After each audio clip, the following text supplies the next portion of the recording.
Hello student, स्वागत है आपका फ्रंट लाइन अकाउंटिंग में। यहां मैं इस बार आपके लिए चैप्टर लेकर आया हूं, चेंजिंग प्रॉफिट शेयरिंग रेशो। जी हाँ, पार्टनरशिप का chapter, changing profit sharing ratio. इस चैप्टर के अंदर आप क्या सीखेंगे कि दो या तीन पार्टनर्स हैं, उनके अपने पुराने रेशो हैं। आने वाले टाइम में वो 1 अप्रैल से या 1 जनवरी से अपना रेशो बदल लेते हैं। अब इस रेशो के बदलने के ऊपर जो हमारे क्वेश्चन बनते हैं वो तीन टाइप के बनते हैं। पहला जो क्वेश्चन होगा वो एमसीक्यू टाइप का होगा, यानी उसके अंदर वो आपको रेशो देगा, पुराने भी और नए रेशो भी देगा, और आपसे पूछेगा कि आप ये बताइए कि किस पार्टनर्स ने गेन करा और किस पार्टनर ने सेक्रीफाइस।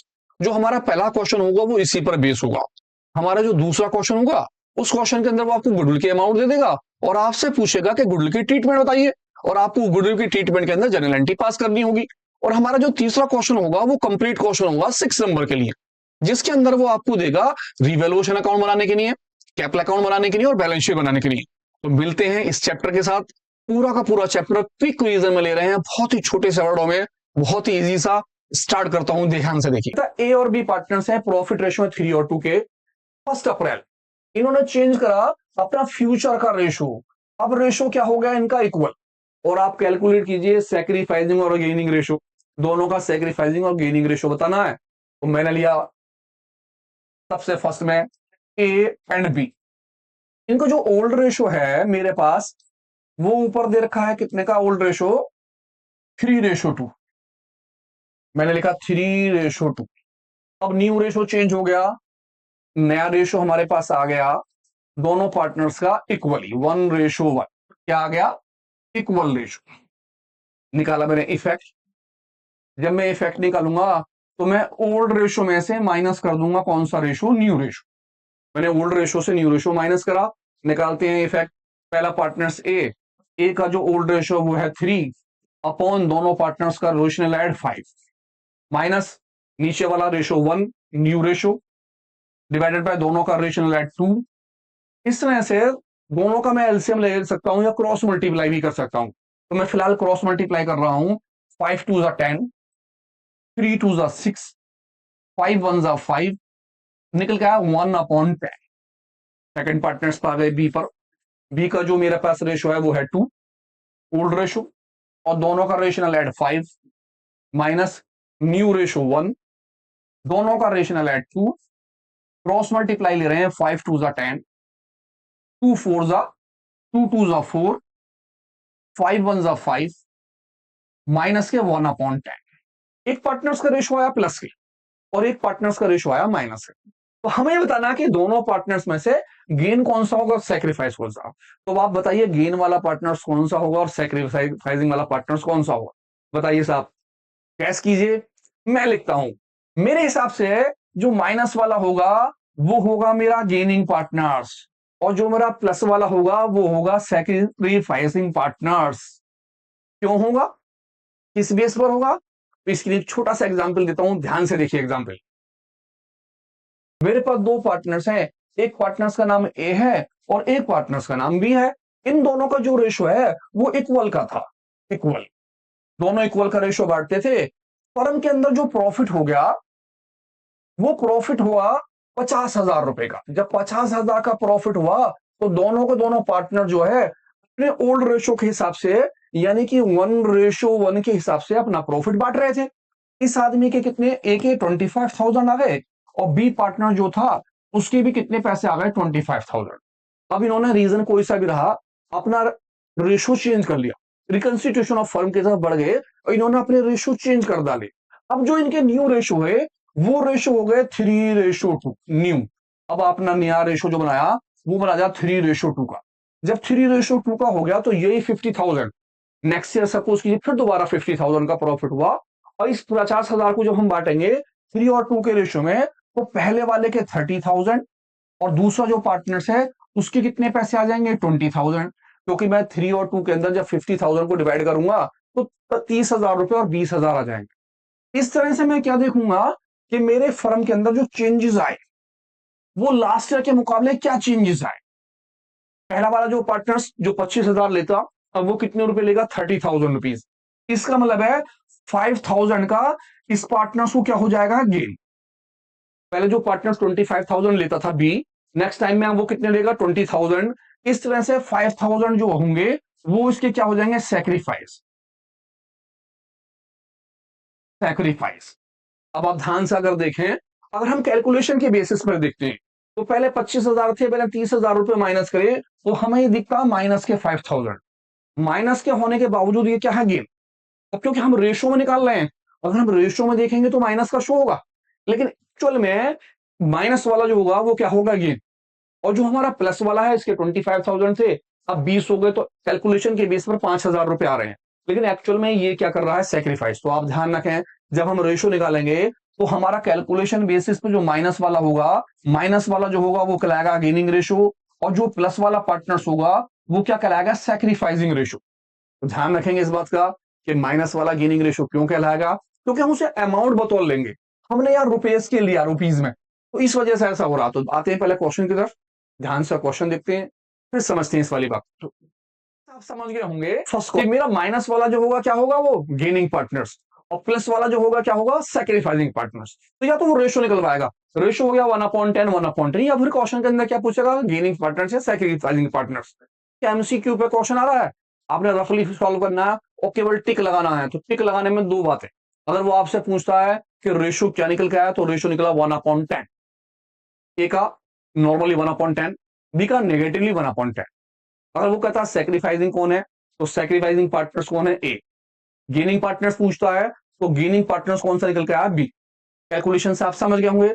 एक क्वेश्चन और लेते हैं, कहता है प्रॉफिट शेयरिंग रेशो 3:2, 3 और 2 का रेशो दे रखा है। कहता on 1 April they agree to share profit equally. जी हाँ, अब उनका प्रॉफिट क्या हो गया, इक्वल। तब आप कहेंगे इसमें नई बात क्या हो गई, पीछे वाले क्वेश्चन में भी तो है, नहीं, इसमें एक नई बात और है। क्या है नई बात, कहता the goodwill of the firm, यहां गुडविल दिया कितने की, 60,000 रुपीज की, और साथ में आपसे क्या पूछ रहा है, जनरल एंट्री। जी, पीछे वाले क्वेश्चनों में हमने करा सैक्रिफाइसिंग और गेनिंग पार्टनर्स, इस बार हम गुडविल लेकर आए हैं, और गुडविल के साथ देखते हैं जनरल एंट्री क्या बनेगी।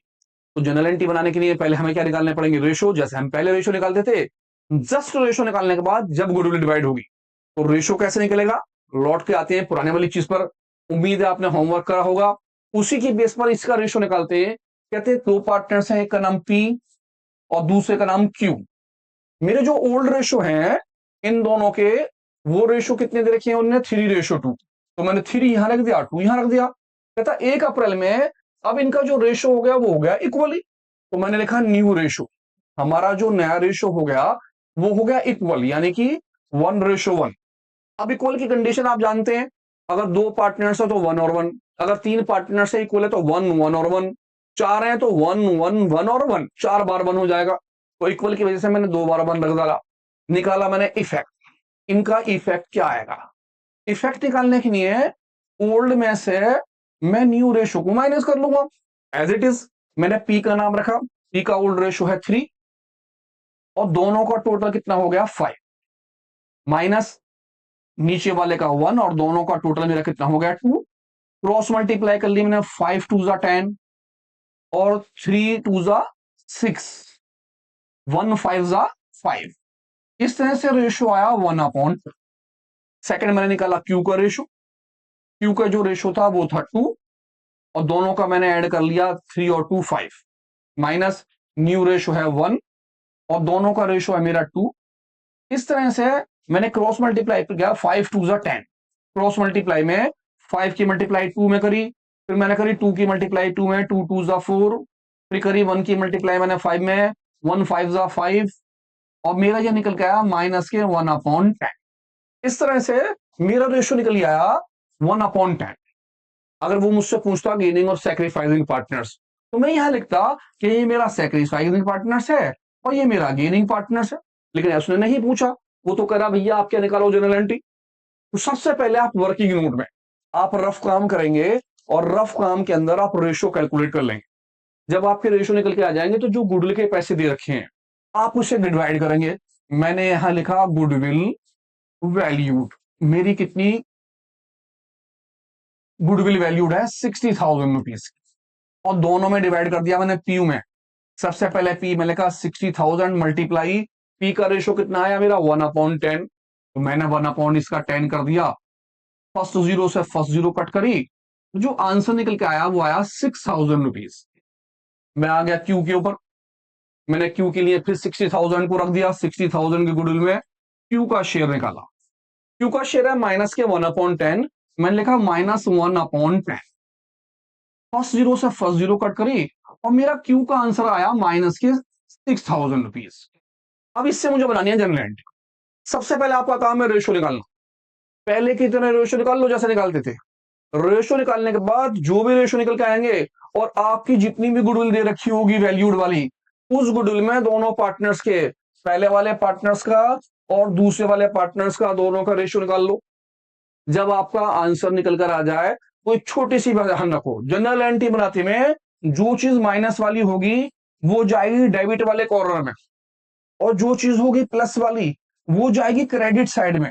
यानी जनरल एंट्री में दो पार्ट्स हैं, एक आपका डेबिट है और एक आपका क्या है, क्रेडिट। तो हमेशा माइनस वाला कौन है, ये हमेशा डेबिट होगा पार्टनर्स। दूसरा वाला जो प्लस वाला है हमेशा वो क्या होगा, क्रेडिट। तो जनरल एंट्री जब मैं बनाऊंगा तो मेरा कौन माइनस में, कौन है, क्यू। मैंने देखा क्यू मेरा माइनस में, तो क्यू क्या होगा, डेबिट। मेरा पी जो है वो प्लस में है, तो पी क्या होगा, मेरा क्रेडिट।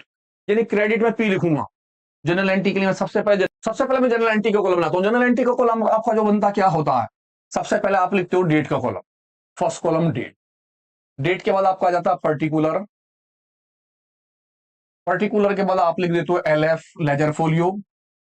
देन इसके बाद आ जाता है आपका डेबिट का कॉलम, आप डेबिट में लिखते हैं। देन लास्ट में आपका क्या आ जाता है, क्रेडिट, आप क्रेडिट के कॉलम लेते हैं। और इस तरह से आपका क्या बनना है, जर्नल। ध्यान रखना है, जैसे मैंने अभी आपको बताया कि जर्नल एंट्री जब आप बनाए तो जो माइनस वाले होंगे वो डेबिट में जाएंगे।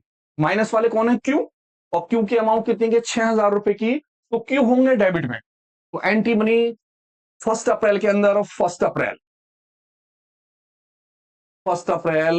Q, Q capital accounts debit, और डेबिट के कॉर्नर में 6,000 रुपए लिख देंगे। देन इसके बाद आएंगे क्रेडिट वाले, लिखेंगे टू पी कैपिटल, और आप पी के पैसे को लिखेंगे कैपिटल अकाउंट के क्रेडिट में 6,000 rupees. Narration being amount of goodwill adjust, आप इस पैसे को क्या कर देंगे, एडजस्ट। इस तरह से आपकी जनरल एंट्री बनेगी। क्वेश्चन में बनाया था revaluation profit and loss account, revaluation account. Revaluation account में क्या होता है कि किसी भी एसेट्स में अगर आपकी कोई एसेट्स होती है और उस एसेट्स में डिक्रीजिंग होती है, जो भी एसेट्स होंगी इस एसेट्स में अगर कोई डिक्रीजिंग होती है तो आप डेबिट साइड में दिखाते हैं अकाउंट्स के। और अगर किसी भी एसेट्स के अंदर कोई इंक्रीजिंग हो रही हो, एसेट्स के अंदर अगर हुआ है इंक्रीजिंग, तो आप क्रेडिट साइड दिखाते हैं। इसी तरह से अगर किसी भी लाइबिलिटी में कोई भी लाइबिलिटी, किसी भी लाइबिलिटी में अगर इंक्रीजिंग हो जाती है तो आप उसे डेबिट साइड में दिखाएंगे। और किसी भी लाइबिलिटी के अंदर जो भी कोई लाइबिलिटी होगी उस लाइबिलिटी में अगर कोई डिक्रीजिंग हो जाएगी तो आप उसे किस दिखाएंगे, क्रेडिट साइड में। यानी कि जब हम लॉन्ग क्वेश्चन करते हैं तो सबसे पहले रिवैल्यूएशन अकाउंट बनाया जाता है। रिवैल्यूएशन अकाउंट में एसेट्स की डिक्रीजिंग और एसेट्स की इंक्रीजिंग, लाइबिलिटी की डिक्रीजिंग और लाइबिलिटी की इंक्रीजिंग दिखाते हैं। टोटल कर लिया जाता है इस साइड का, इसी साइड को आप अपोजिट साइड लिख लेते हैं और ऊपर का माइनस कर देते हैं, सारी जो भी चीजें होती हैं, और आपका निकल के आता है प्रॉफिट। इस प्रॉफिट को आप ओल्ड रेशो में डिवाइड कर लेते हैं, जो इनके ओल्ड रेशो होते हैं। अगर आपका डेबिट साइड का टोटल आ जाता है तो आंसर क्रेडिट साइड में निकलता है और वो कहलाता है लॉस। इसी तरह आप लॉस को डिवाइड कर लेते हैं ओल्ड रेशो में। पहला account revaluation account. Revaluation account बनाने के बाद हमारा सेकंड अकाउंट जो होता है उसका नाम होता है पार्टनर्स कैपिटल अकाउंट। आपकी ये राइट साइड वाली डेबिट और ये क्रेडिट साइड होती है। सबसे पहले हम पर्टिकुलर दोनों पार्टनर्स के नाम, पर्टिकुलर और दोनों पार्टनर्स के नाम लिख लेते हैं। अगर पार्टनर्स 3 है तो 3 पार्टनर्स के नाम, अगर पार्टनर्स 2 हैं तो 2 के नाम आ जाते हैं।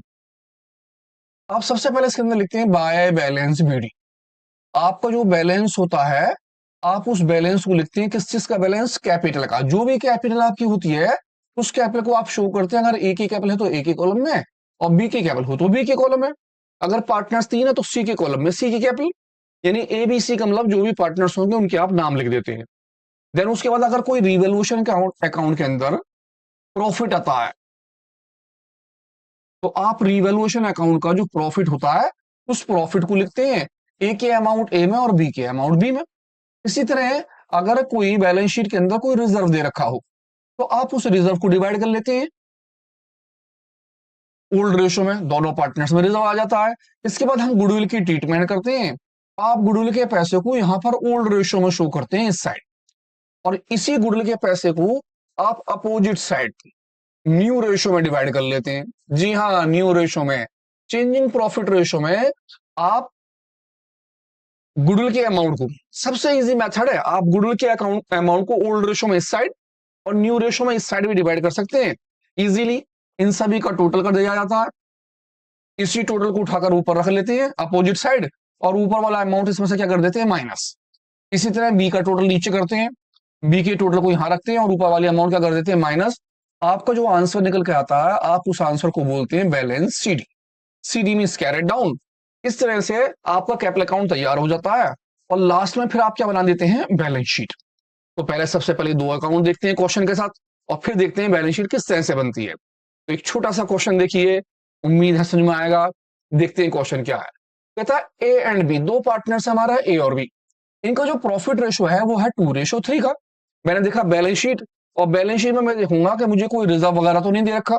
तो मेरे पास क्वेश्चन में जनरल रिजर्व था, मुझे ध्यान रखना है जनरल रिजर्व मेरा कैपिटल अकाउंट में बटेगा, और मेरे पास कैपिटल है, ये मेरी कैपिटल में अकाउंट में जाएगी।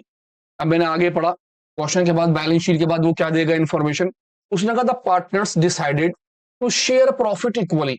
पार्टनर्स चाहते हैं कि अपना रेशो इक्वल कर दें। पहले आपका रेशो 2:3 का था, अब आपने अपना रेशो चेंज कर दिया, आपका रेशो हो गया इक्वली।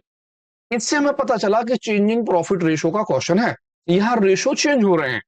आप क्या करेंगे, सबसे पहले रिवॉल्यूशन अकाउंट बनाएंगे, फिर कैपिटल अकाउंट बनाएंगे, और उसके बाद आप बैलेंस शीट बनाएंगे। तो हम पढ़ते हैं रिवॉल्यूशन अकाउंट के लिए इन्फॉर्मेशन क्या क्या हमारे पास है। फर्स्ट पॉइंट कहता building was valued at, building की जो कीमत कर दी गई वो कर दी गई 16 लाख रुपए की। मैंने देखा भाई पीछे मेरे पास बिल्डिंग थी कितने रुपए की, मेरे पास पहले बिल्डिंग थी 10 लाख रुपए की, और अब उसकी कीमत कितनी हो गई, 16 लाख रुपए। इसका मतलब है एसेट्स में इंक्रीजिंग हो गई। जब एसेट्स में इंक्रीजिंग हो तो हम ध्यान रखेंगे मुझे कहां लिखना है। देन इसके बाद उसने कहा मशीन, मशीन की कीमत कर दी गई कितने की, 16,40,000 रुपए की। मशीन की कीमत जो थी मेरे पास पहले थी 18,40,000 रुपए की, और अब मशीन की कीमत हो गई कितने की, 16,40,000 की। मींस डिक्रीजिंग हो गई, एसेट्स में डिक्रीजिंग। तो मैं जब रिवॉल्यूशन अकाउंट बनाऊंगा तो वहां मुझे ध्यान रखना है। देन इसके बाद क्या कहता है, कहता एंड अपेयर रिवॉल्यूशन, हमें उसे रिवैल्यूड करना है बैलेंस शीट में। उसके बाद बोलता है goodwill of the firm is to be valued, आपकी जो फर्म की गुडविल है वो कितने रुपए की है, 80,000 रुपए की है, but was not to be appear in the books, जो किताबों में नहीं है। तो जो किताब नॉट अपेयर ढकाने के लिए लिखा है, कभी भी गुडविल बुक्स ऑफ अकाउंट्स में नहीं होती। जब गुडविल वैल्यूड होगी तो आप उसे पहले ओल्ड रेशो में बांटेंगे, फिर आप उसे न्यू रेशो में बांटेंगे, या आप उन दोनों का इफेक्ट निकाल सकते हैं रेशो के थ्रू, और आप उससे भी पैसे लिख सकते हैं। तो हम देखते हैं, सबसे पहले आपको बनाना है prepare revolution account, partners capital account, और साथ में क्या बनानी है, बैलेंस शीट। तो इससे पहले हम सबसे पहले बनाते हैं अपना फर्स्ट अकाउंट, जिसका नाम क्या है मेरे पास, रिवॉल्यूशन अकाउंट। रिवॉल्यूशन अकाउंट के लिए मेरे पास फॉर्मेट हो गया। सबसे पहले मैंने लिखा यहां पर डेबिट साइड, मुझे ध्यान रखना डेबिट साइड में अगर मेरी किसी भी एसेट्स में डिक्रीजिंग होगी तो मैं यहां लिखूंगा। इसी तरह क्रेडिट साइड में अगर किसी भी एसेट्स के अंदर कोई इंक्रीजिंग होगी तो मेरी क्रेडिट साइड आएगी। देन लाइबिलिटी में अगर कोई मेरी इंक्रीजिंग है तो डेबिट साइड, इसी तरह लाइबिलिटी में अगर कोई डिक्रीजिंग होगी तो किसमें, क्रेडिट साइड में। दो बातें मेरे पास हैं। Partners capital account, capital account में सबसे पहले बैलेंस बीडी, कैपिटल की अमाउंट लिखूंगा मैं, रिजर्व का पैसे लिखूंगा, जो पीछे रिजर्व बैलेंस में दिया है उसे बांट लूंगा मैं, और रिवॉल्यूशन में जो मेरा प्रॉफिट निकलेगा मैं उसे लिखूंगा, लॉस होगा तो मैं लॉस लिख दूंगा। तो मैं सबसे पहले आ गया अपने रिवॉल्यूशन अकाउंट पर। मैंने देखा रिवॉल्यूशन अकाउंट में मेरे पास बिल्डिंग 16 लाख रुपए की है, जबकि पहले बिल्डिंग जो थी कितने की थी, 10 लाख रुपए की, और अब बिल्डिंग कितने की हो गई, 16 लाख रुपए की, 16 लाख रुपीज। इसका मतलब ये हुआ कि 6 लाख रुपए की इंक्रीजिंग हो गई बिल्डिंग के अंदर। तो मैं क्रेडिट साइड आ गया, एसेट्स की इंक्रीजिंग यहां थी, मैंने लिखा बिल्डिंग नाम, और बिल्डिंग की जो अमाउंट थी वो 6 लाख रुपए क्रेडिट साइड में आ गए। इसके बाद सेकंड पॉइंट था मेरे पास, लिखा था मशीन की कीमत 16,40,000, जबकि मशीन पहले जो थी वो थी 18,40,000 रुपए की, और अब कितने की हो गई, 16,40,000 रुपए की। इसका मतलब है कि मेरी एसेट्स में डिक्रीजिंग हो गई। मैंने डिक्रीजिंग में लिखा टू मशीन, मशीन का नाम लिख दिया, और दोनों का डिफरेंस जो है कितना आ गया मेरा, 2 लाख रुपए का। मैंने 2 लाख रुपए यहां रख दिए, बस इसके अलावा मेरे पास कुछ और था नहीं रिवोल्यूशन के लिए। अगर कोई और चीज इंक्रीजिंग या डिक्रीजिंग होती है एसिड्स या लाइबिलिटी में तो मैं उसे ले लेता। मैंने टोटल करा, 6 लाख रुपए नीचे आ गए। इसी 6 लाख रुपए को मैंने अपोजिट साइड लिखा, क्योंकि क्रेडिट साइड वाला टोटल ज्यादा था 6 लाख रुपए। इस 6 लाख में से 2 लाख रुपए माइनस हो गए और मेरे कितनी अमाउंट निकल के आ गई, 4 लाख रुपए की। और ये 4 लाख रुपए है मेरा कहलाएगा प्रॉफिट की। मैं इस प्रॉफिट को डिवाइड कर दूंगा दोनों पार्टनर्स के ओल्ड रेशो में। मेरे पास ओल्ड रेशो कितने का है, 2:3 का। एक बार चेक कर लेते हैं रेशो अपना। हमारा जो ओल्ड रेशो है वो है 2:3 का। 2:3 के अंदर हम 4 लाख रुपीज को डिवाइड कर लेते हैं पार्टनर्स ए के अंदर और पार्टनर्स किसके अंदर, बी के अंदर। तो मैंने 4 लाख रुपए को डिवाइड करा, 4 लाख रुपीज मल्टीप्लाई पहले वाले पार्टनर्स का 2 और सभी का टोटल 5। इसी तरह 4 लाख रुपीज मल्टीप्लाई दूसरे पार्टनर्स का रेशो 3 और दोनों का टोटल 5। 5 से गया 8 बार 80,000 और 8 दूनी 16, 1,60,000 रुपए आ गए फर्स्ट वाले पार्टनर्स के। मैंने दूसरे पार्टनर्स के लिए फिर दाल काट दिया 80,000 से और 8 3 24, 2,40,000 रुपए जो आ गए वो सेकंड पार्टनर्स का प्रॉफिट आ गए। रिवोल्यूशन अकाउंट तैयार। रिवोल्यूशन अकाउंट में एसेट्स में डिक्रीजिंग और एसेट्स की इंक्रीजिंग, लाइबिलिटी में डिक्रीजिंग और लाइबिलिटी की इंक्रीजिंग लेनी है आपको। आपका अगर इधर का टोटल ज्यादा है तो प्रॉफिट निकलेगा, अगर आपका डेबिट साइड का टोटल ज्यादा है तो उधर लॉस निकलेगा। कैपिटल अकाउंट पर आ गए। सबसे पहले मैंने बैलेंस बीडी में कैपिटल की अमाउंट लिखी, बैलेंस बीडी। देखता हूं बैलेंस शीट में है कितने रुपए की कैपिटल मुझे दी है। पहले पार्टनर्स की अमाउंट 16 लाख और दूसरे की 24 लाख रुपए की है। तो मैंने पहले पार्टनर्स के अंदर लिखे 16 लाख रुपए, कैपिटल के पैसे 16 लाख। और दूसरे जो पार्टनर्स था उसकी अमाउंट कितने की आ गई, 24 लाख, 24 लाख रुपए की। आपकी ये साइड हो गई क्रेडिट की और आपकी ये वाली साइड जो है किस चीज की है, वो डेबिट साइड की। देन उसके बाद रिजर्व। आप रिजर्व को हमेशा किस रेशो में बांटते हैं, ओल्ड रेशो में। तो मैंने ओल्ड रेशो ले लिया। मैंने देखा सबसे पहले मेरे पास रिजर्व कितने का है, 30,000 का। तो मैंने 30,000 के रिजर्व को दोनों पार्टनर्स में डिवाइड करा। मेरे पार्टनर्स का रेशो 2 और दोनों का रेशो 5। इसी तरह मैंने दूसरे पार्टनर्स में डिवाइड करा 30,000 रुपए और 3/5। मेरा जो रिजर्व था कितना कितना आया, 5 से काटते हैं 6,000 और 6 2 12,000 हो गए पहले के। इसके आ गए 6 3 18,000 रुपीज सेकंड के। यानी कि 30,000 को डिवाइड करा, पहले पार्टनर्स के 12,000 और दूसरे वाले पार्टनर्स के कितने आ गए, 18,000 रुपए। और रिजर्व की अमाउंट आ गई फर्स्ट पार्टनर्स के 12,000, देन सेकंड पार्टनर्स की अमाउंट आ गई 18,000, 18,000 रुपए। अब आ जाते हैं रिवैल्यूएशन प्रॉफिट। रिवैल्यूएशन प्रॉफिट आपका ये है, जो आपका आंसर निकल के आया था आप उसे यहां रख देंगे। पहले पार्टनर्स के कितने आए थे, 1,60,000 रुपए, आपने लिखे 1,60,000। दूसरा जो पार्टनर्स है उसकी अमाउंट आ गई मेरी 2,40,000 रुपए की, इसके नीचे आ गए 2,40,000 रुपए की। 3 बातें। सबसे पहले बैलेंस बीडी, पुराने पार्टनर्स की जो कैपिटल थी उसे लिख लेंगे, जो भी पार्टनर्स थे उनके। 2 है तो 2, 3 है तो 3, 4 है तो 4। अगर कोई रिजर्व दे रखा हो या कोई प्रॉफिट एंड लॉस दे रखा हो या कोई फंड वगैरह दे रखा हो तो उससे बांट लेंगे ओल्ड रेशो में। देन उसके बाद रिवैल्यूएशन का, अगर प्रॉफिट आ रहा है तो जाएगा क्रेडिट साइड में, अगर लॉस आ रहा है तो कौन सी साइड में जाएगा, डेबिट साइड में। इसके बाद हम देखेंगे अगर हमें क्वेश्चन में जो भी गुडविल दे रखी है हम उस गुडविल को लिख लेंगे। मैंने देखा गुडविल की अमाउंट कितने की है और गुडविल के पैसे को आप इस साइड जो बांटेंगे वो बांटेंगे ओल्ड रेशो में और इसी गुडविल के अमाउंट को डेबिट साइड में आप डेबिट साइड में बांट लेंगे। कौन से रेशो में, न्यू रेशो में। अब मैं देखता हूं कि मेरे पास ओल्ड रेशो जो है वो तो है 2:3 का और नया रेशो जो था वो कितने का था, मेरे पास नया रेशो वो था इक्वल का और गुडविल कितने की है, 80,000 रुपए की। तो मैंने यहां पर इक्वल में बांटूंगा 1:1 में 80,000 रुपए को। तो मैंने 80,000 डिवाइड करे 1:1 में, पहले वाले पार्टनर्स की अमाउंट जो आ गई मेरी आ गई 40,000, 40,000 रुपए। दूसरे पार्टनर्स के भी कितने पैसे आ गए, 40,000 रुपए। मैंने इस साइड 80,000 को डिवाइड करा और किस रेशो में, 2:3 में। तो मैं 80,000 आराम से डिवाइड कर लेता हूं और देखता हूं मेरी 80,000 डिवाइड होने के बाद क्या अमाउंट निकल कर आती है। 80,000 को डिवाइड करते हैं, ओल्ड रेशो है हमारा 2 और दोनों पार्टनर्स का रेशो कितना हो गया 3, यानी 2/5, 3 कह रहा हूं 5, 80,000 मल्टीप्लाई सेकंड पार्टनर्स का रेशो 3 और दोनों का रेशो 5, 5 से काट डाला साहब हमने, 5 से 80, 5 1 जा 5, 5 6 जा 6 16 25 और 16 2 जा 32, 32,000 आ गए पहले वाले पार्टनर्स के, और काट देते हैं 3 से 16 से 48,000 आ गए आपके दूसरे वाले पार्टनर्स के। एक बार चेक कर लीजिए, दोनों का टोटल आता है हमारा कितना 80,000 रुपीज। यानी कि आप गुडविल के अमाउंट को क्रेडिट साइड में ओल्ड रेशो में डिवाइड कर लीजिए और डेबिट साइड में कौन से रेशो में, नए रेशो में डिवाइड कर लीजिए। सबसे इजी मेथड है ये। अगर आप ऐसा नहीं लिखना चाह रहे तो आपको जैसे पहला वाला क्वेश्चन हमने करा था, पहले ओल्ड रेशो रखेंगे, फिर न्यू रेशो लिख लेंगे, फिर दोनों का इफेक्ट निकालेंगे, इफेक्ट निकालने के बाद जो गुडविल आएगी उसे आप डिवाइड करेंगे और जो गुडविल निकल के आएगी उससे क्रेडिट को क्रेडिट साइड में और डेबिट को डेबिट साइड में लिखेंगे। आप वो मेथड भी कर सकते हैं, या आप सीधा सीधा सा है, आप यहाँ पर इस पैसों को किस रेशो में लिख दीजिए ओल्ड रेशो में, और यहाँ पर किस रेशो में डिवाइड कर लीजिए न्यू रेशो में, आपका काम खत्म। टोटल बंद कर दीजिए, बस आपने टोटल करा।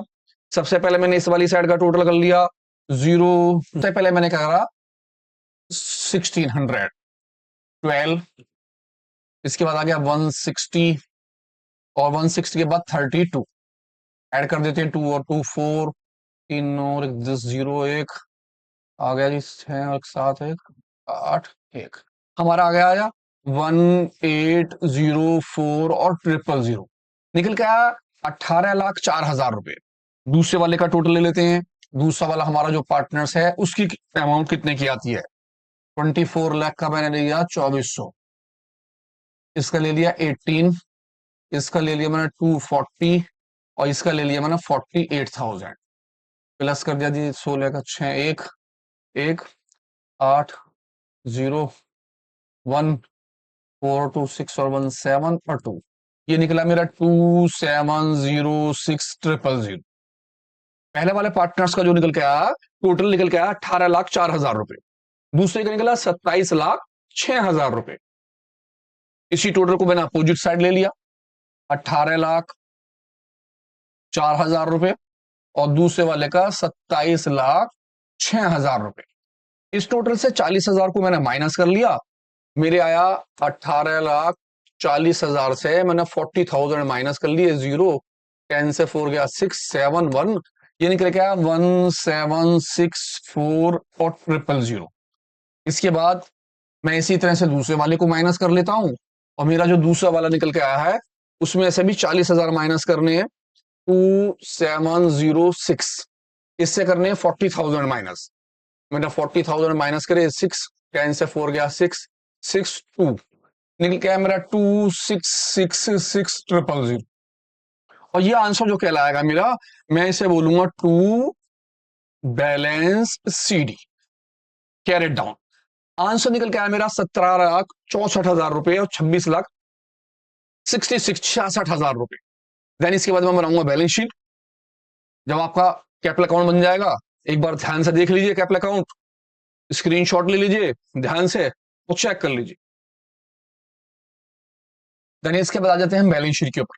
बैलेंस शीट बनाने के लिए आपके अंदर जो पुराने वाली बैलेंस शीट है उसे आप एज इट इज लिखेंगे और ये ध्यान रखेंगे जो आपके एसेट्स थी, अगर एसेट्स में डिक्रीजिंग हुई है तो आप उसे क्या कर देंगे माइनस, अगर एसेट्स में इंक्रीजिंग हुई है तो आप उस अमाउंट को क्या कर देंगे प्लस। ये ध्यान रखना है। यहां आपकी balance sheet as it is आएगी, उस बैलेंस शीट के अंदर जो कैपिटल थी उसकी जगह पर अब नया कैपिटल अकाउंट आ जाएगा। तो पीछे वाली बैलेंस शीट से हम देखते हैं कौन कौन सी चीजें हमारे पास थी, उन सभी बातों को लेते हैं। एक तो मुझे रिजर्व छोड़ देना है क्योंकि रिजर्व में बांट चुका हूं तो रिजर्व अब बैलेंस शीट में नहीं आएगा। अब कैपिटल की जगह पर ये दोनों कैपिटल हट जाएंगी और इस कैपिटल की जगह जो मेरा आंसर निकल के आया कैपिटल अकाउंट का मैं वो आंसर लिखूंगा। एज इट इज पूरी की पूरी एसेट्स उतारी जाएंगी। एसेट्स के अंदर मशीन के अंदर डिक्रीजिंग था तो मैं माइनस कर दूंगा और बिल्डिंग में क्या थी इंक्रीजिंग में क्या कर लूंगा प्लस। कितने पैसे बिल्डिंग के अंदर जो मेरी इंक्रीजिंग हुई है वो इंक्रीजिंग हुई है कितने की 6,000 रुपए की, और जबकि मेरी मशीन के अंदर डिक्रीजिंग कितने की हुई है 2 लाख रुपए की। तो मैं बैलेंस शीट बनाता हूं। बैलेंस शीट के अंदर सबसे पहले मैंने सारी अमाउंट उठा के लिख ली। सबसे पहले क्रेडिटर्स लिख दिया, बिल पेबल लिख दिया और कैपिटल के अंदर अमाउंट छोड़ दी। अमाउंट क्यों छोड़ी, क्योंकि कैपिटल के अंदर, क्योंकि बैलेंस शीट के अंदर मैंने देखा मेरा जो कैपिटल अकाउंट का आंसर निकल के आया, वो निकला 17,64,000 ए का और बी का 266। तो मुझे अमाउंट लिखनी है, मैंने सबसे पहले ए के पैसे लिखे 17,64,000 ए की अमाउंट, और बी की निकल के आई मेरी 2666,000। इन दोनों पैसों को, कौन कौन से अमाउंट, जो आपका कैपिटल अकाउंट का आंसर निकल कर आया है, आप उन दोनों आंसरों को, इन दोनों आंसरों को कैपिटल अकाउंट में लिख लेंगे। 17,64,000, 26,66,000, 17,64,000 और 26,66,000, इन दोनों का टोटल अब आपकी कैपिटल कहलाएगा 000। ये हो गया 6 0 1 7 4 और ये 4, हमारा टोटल निकल के आया 443,000। आ जाते हैं एसेट्स में। बिल रिसीवेबल में कोई इंक्रीजिंग डिक्रीजिंग नहीं थी, मैंने एज इट इज अमाउंट ले ली। स्टॉक के अंदर कोई भी इंक्रीजिंग या डिक्रीजिंग नहीं है, आपने एज इट इज ले लिया, क्योंकि मशीन के अंदर आपकी डिक्रीजिंग हुई थी तो आपने मशीन की अमाउंट अंदर लिखी और इसमें से डिक्रीज कर दी। इसी तरह से बिल्डिंग के अंदर क्या हुई थी, इंक्रीजिंग, आपने इंक्रीजिंग कर दी।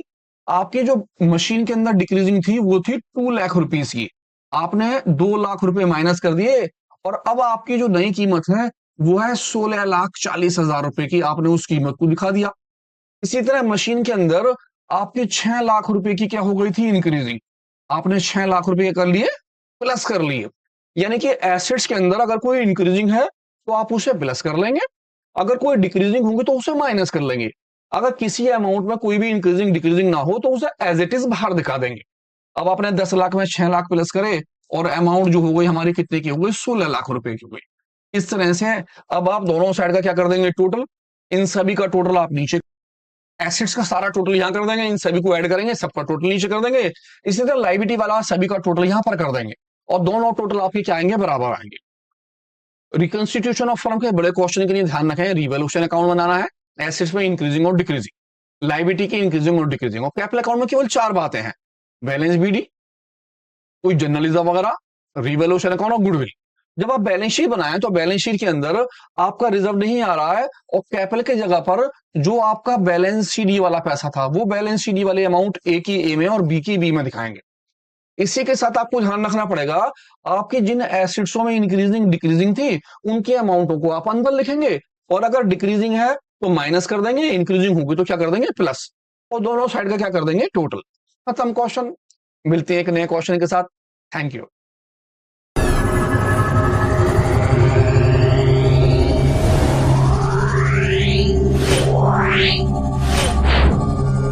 Yeah.